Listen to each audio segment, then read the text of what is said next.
नगरपालिकेची रणधुमाळी सुरू आहे. प्रचार शिगेला पोहोचला आहे. विविध ठिकाणी रॅल्या निघतायत, कॉर्नर मिटिंगा होत आहेत, सभा होत आहेत. चिखली मतदारसंघामध्ये म्हणजे चिखली नगरपालिकेमध्ये तिरंगी लढत पाहायला मिळत आहे. आजी माजी आमदाराची प्रतिष्ठा सुद्धा पणाला लागली आहे. आपल्यासोबत काँग्रेसचे माजी आमदार राहुल बोंद्रे आहेत.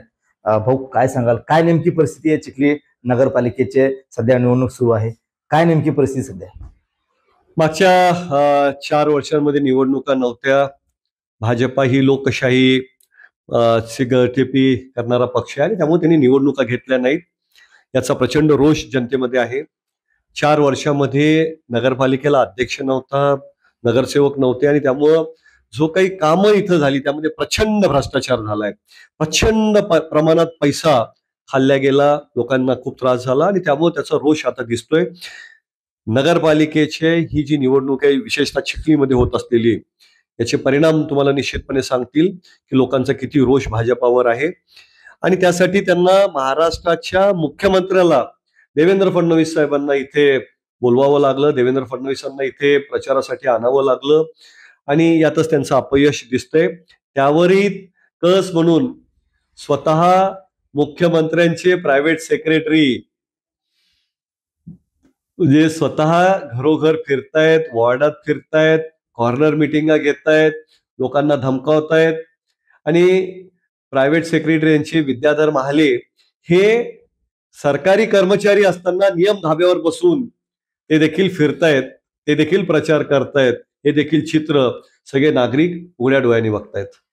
काय वाटतं की गेल्या अनेक दिवसापासून नागरिकांचं तक्रार होते नगरपालिकेकडे की शहरामध्ये स्वच्छता नाहीये, रस्त्याची दुर्दशा झाली, पाणी पुरवठा सुरळीत होत नाही. कसं नेमकं या गोष्टीकडे लक्ष वेधता तुम्ही? निश्चित आताच नगरपालिकेने 140 कोटी रुपयाची पाणी पुरवठा योजना नगरपालिकेला जी मंजूर झाली, तिचं काम इतकं निकृष्ट दर्जाचं झालंय. 4 इंची पाईपलाईन टाकलेल्या आहेत आणि केलेले रस्ते जे होते ते देखील सगळे खोदून या पाईपलाईन टाकल्यात. म्हणजे एकीकडे रस्ते करायचे, ते खोदायचे, पुन्हा पाईपलाईन करायची आणि पुन्हा आता त्यावर नवीन रस्ते करायचे, अशा पद्धतीनं काम सुरू आहे. 140 कोटी रुपयाची ही पाणी पुरवठा योजना झाल्यानंतर देखील गावात आजही पाणी नाही. 15-15 दिवसांनी पाणी येते, तेही घाण पाणी येते. कचरा उचलला जात नाहीये, कचरा गाड्या नाहीयेत आणि अशा पद्धतीनं कचरा उचलला जात नाही, पण त्याचे बिलं मात्र सातत्याने वेळेवर सगळे निघतायत. जो कचरा उचलण्याचा ठेका मागे 75 लाख रुपयाला दिला जात होता, तो आता 2.5 कोटी रुपयाच्या पुढे दिला जाते आणि अशा पद्धतीनं प्रचंड भ्रष्टाचार जिकडे तिकडे होतोय आणि त्याचा रोष जनतेमध्ये मोठ्या प्रमाणात दिसत आहे. काय वाटतं की सध्या परिस्थिती तिरंगी लढतीची आहे? आपल्याकडनं काशीनाथ बोंद्रे निवडणूक लढत आहेत, तिकडे भाजपकडनं पंडितराव देशमुख आहेत, राष्ट्रवादीकडनं निलेश गावंडे. या तिघांच्या जर विचार केला तर हवा कोणाची आज? निश्चितच काशीनाथ अप्पा एक सोज्वळ व्यक्तिमत्व आहे.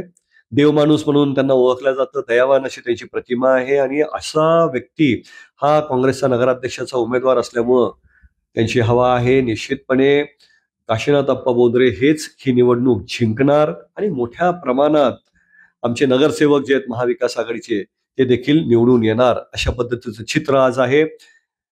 पंडितराव देशमुख जे आहेत भाजपाचे उमेदवार, हे कोणाच्या इशाऱ्यावर पुढे चालतील हे जनतेला माहित आहे. ते स्वतःचा निर्णय करू शकणार नाहीत. ती क्षमता, स्वतःचा निर्णय करण्याची धमक जी आहे ती त्यांच्यामध्ये नाही.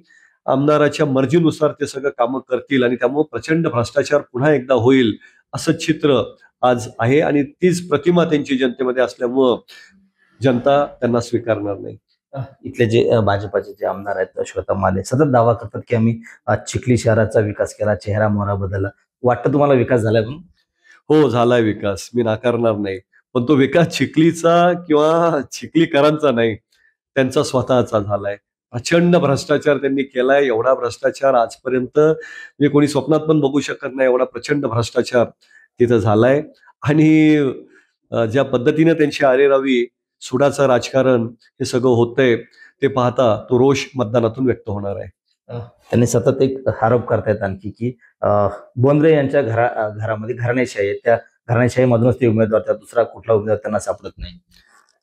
चिखलीकर बोंद्रे घराण्याच्या मागे सातत्याने उभे आहेत ते फक्त एवढ्यासाठीच की बोंद्रे हे सेवा करतात, जनतेची सेवा करतात.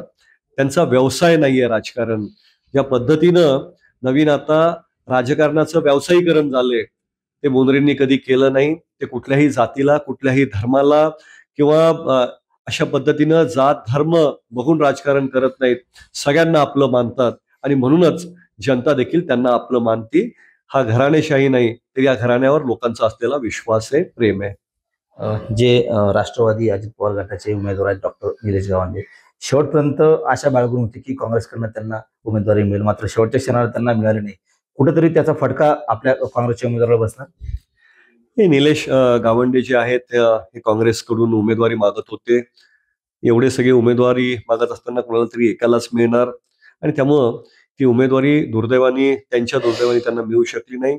पण निश्चितपणे मला अशी अपेक्षा होती की ते थांबतील आणि ते जर थांबले असते तर निश्चित भविष्यकाळात त्याचा त्यांना राजकीय फायदा देखील झाला असता आणि काँग्रेसला देखील निश्चित एक चांगला माणूस गमावण्याचं काम पडलं नसतं.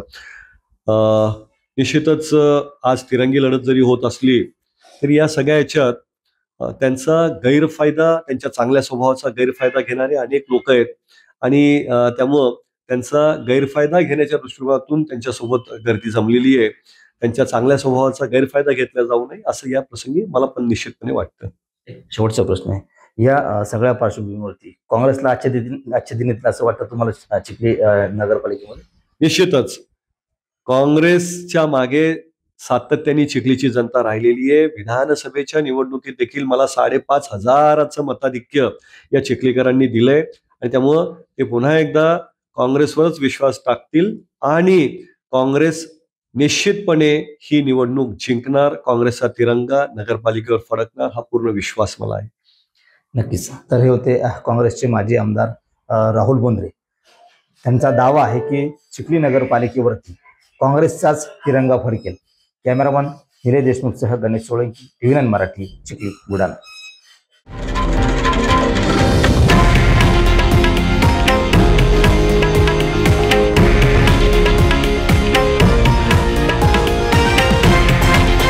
हे आहे देशातील नंबर 1 न्यूज नेटवर्क आणि आपण पाहत आहात TV9 मराठी, एकमेव.